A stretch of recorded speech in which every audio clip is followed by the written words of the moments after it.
Hello everyone, thanks for clicking play and checking out another video. Today I have Desi on me, my bearded dragon, and I want to talk a little bit about what to do if you're thinking about buying a bearded dragon and you end up making that decision to get one, and what do you need to do uh, for your new pet. Uh, Options vary greatly in what you can get for lighting, for substrate, decor items, and the size of terrarium. So there's a lot of different options that come into play, and it's really overwhelming a little bit whenever you are all in that moment of looking at getting one.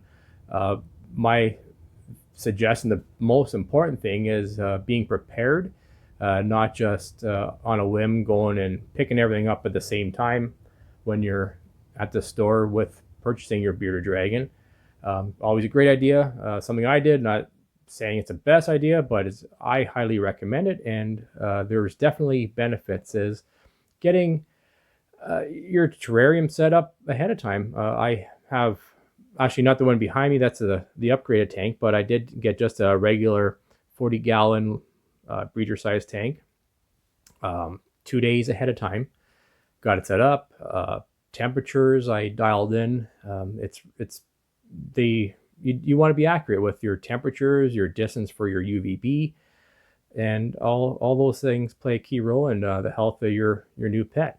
Very important. And yeah, why not just get it ready before so you know everything is exact and where it should be, and not taking any chances. And so yeah, what I did, a couple days ahead, got the terrarium set up, had a little log, the lighting on top for basking, and it came with I got like a little kit, so it came with some stuff ready. It came with a 100-watt ZooMed basking light, and I just got like a little log for him to climb up to get a little bit closer to the light. But what I did was I had that bulb on running for a couple hours, so it got to the temperature. Put a little, it was like a little, it was an object, I think a piece of cardboard or what it was, on top of the log, and raised it a little bit so I kind of give the height maybe like an inch higher. And I kept coming back with my temperature gun, and was able to get exactly to that within a few degrees of a perfect basking spot for the bearded dragon. And then it's important, depending on the UV light you're getting, check your recommended distances. And yeah, you don't want to get it too close or too far away. If it's too far, it's not going to benefit your pet whatsoever. But yeah, there's options of, if you're getting too cold of a temperature to the basking spot, you want to either bring the light down if you can, or else bring up the basking surface, what they're basking on, raise it up a little bit up closer to the light. What works really handy is, I'll show you in a few moments, but there's a hammock that he has that he spends almost 80% of his life on, just right underneath the basking spot. And what's nice about that is suction cups, and I think I'm going to lose them behind me here, but it's suction cups, so you can raise it and lower it and be dead on with your temperature. So I think that's pretty handy. You can put some rocks, or some, not rocks, but maybe some slate tiles or something below your log if you're using a log to get it closer.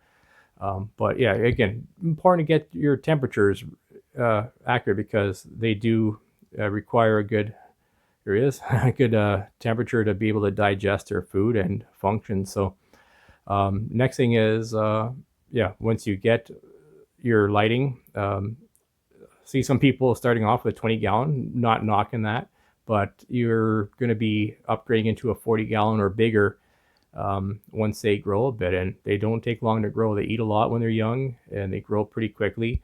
And if you can afford it right away, just go with a 40-gallon or bigger if you can. But yeah, again, you could do it the smaller version, but you're wasting money, in my opinion, unless you can use that 20-gallon for another pet if you decide. But yeah, I'll flip around here before I lose Desi here. Okay, so flipping around here, I'm gonna put my little buddy back on his hammock that he loves, like I say. There he goes. And yeah, this is kind of the simplest I've had in a while. I had more decor in here. I've kind of added and subtracted as I've had them. But above here, I have the left side right here. This is the 150 watt actually bulb. And then I just have a little bit of a 60 watt just kind of house bulb here, just kind of raise a little bit of the heat because it's a taller height terrarium. You don't need that second bulb. It's just my basement sometimes in the wintertime gets a little bit cool as it's heat's not on all the time with the sun outside of the upper level. So I just have that right down to kind of give it a little bit of a boost of heat.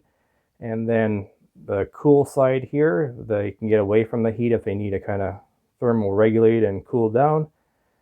And start off with it was a double dome fixture that came with the setup, and it had a little coil UVB bulb, and they aren't the greatest. They work okay, but you end up having to change them out. I think they lose their UVB effectiveness after as soon as 3 months maybe, or they actually maybe sometimes even 2 months, but they're not powerful basically. And then you're pretty much having to put on top of your screen, and depends on the screen that you have.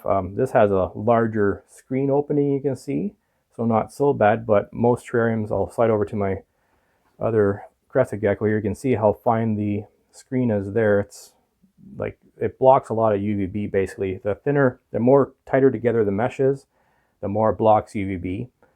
And if you have an option of putting it inside the tank, far enough away from your pet, like if you have enough height on your setup, you can get away with putting it inside, and that provides a lot more UVB, as they do.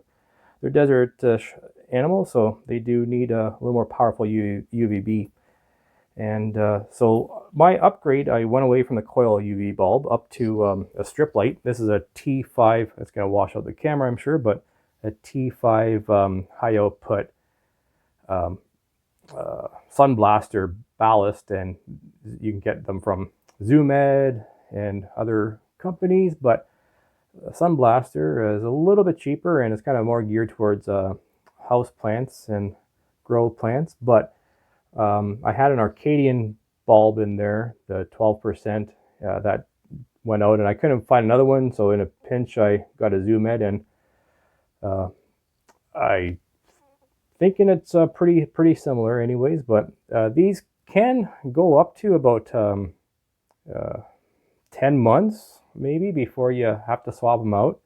Some of them say a year, but the benefit with this, you can see from one side to another, it's about 3/4 of the distance across, and the UVB is gonna get them pretty good there. So helps with metabolic bone disease issues if you have a good strong UVB, and it is enough distance away.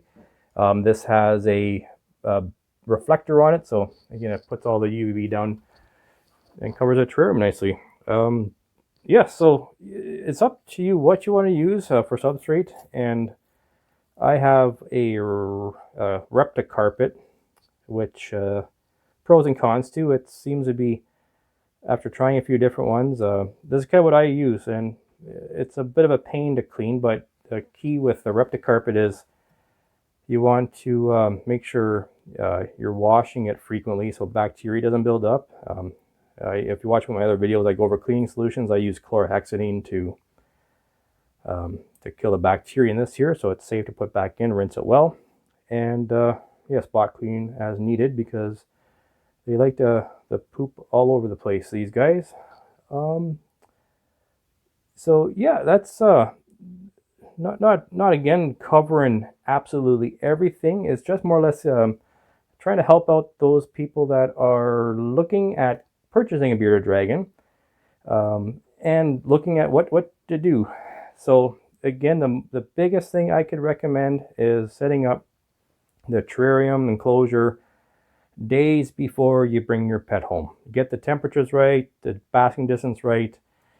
It's a benefit all the way around. It's a little bit stressful if you are, you have a new pet, you're in the, it's nice to leave them alone a little bit, be present in the room so they can see you, but putting your hands in all the time, adjusting something up, adjusting it down, moving lights around, it just adds unnecessary stress in my opinion. So, but that's yeah, that's pretty much it. Like I say, I'm sure I left some things out there that some people might ask, but definitely if there's anything else you see questions on, advice, help, whatnot, just put some comments down below and I will do my very best to get to them. I'm usually uh, pretty pretty quick within the same day at getting to help out any questions. So yeah, don't hesitate to leave me some comments and questions or suggestions even if you see some. But I'll just, before I ended, I did miss something about substrate. I said I have a Repticarpet, but there's sands, either being calci sand, crushed walnut shell. Another great option is tile. You can get tile pieces to fit in there. That's great because they're easily cleaned and there's no risk of digesting any loose substrate and blocking up their inside. So you can read yourself, calci sand and loose substrates, not always the best choice, especially for a juvenile young baby bearded dragon. If you do choose to use a loose substrate, I'm not stopping you, I'm suggesting you don't, but if you do, their food bowl, their veggies, try to have like an area without any substrate in there because they run through their food, they knock it everywhere, it goes in the sand, sand sticks to the vegetables, they eat the sand covered vegetables, it goes inside and it can lead to blockage if they're not efficient at digesting, I guess. But yeah, things you just want to avoid. Don't try and keep it safe. Give them a happy long life as much as you can, and yeah, that's pretty much it. Avoid loose substrate if you can. If you're gonna use loose substrate, keep their food, feed them off onto like have an area with a lot of rocks that they can just kind of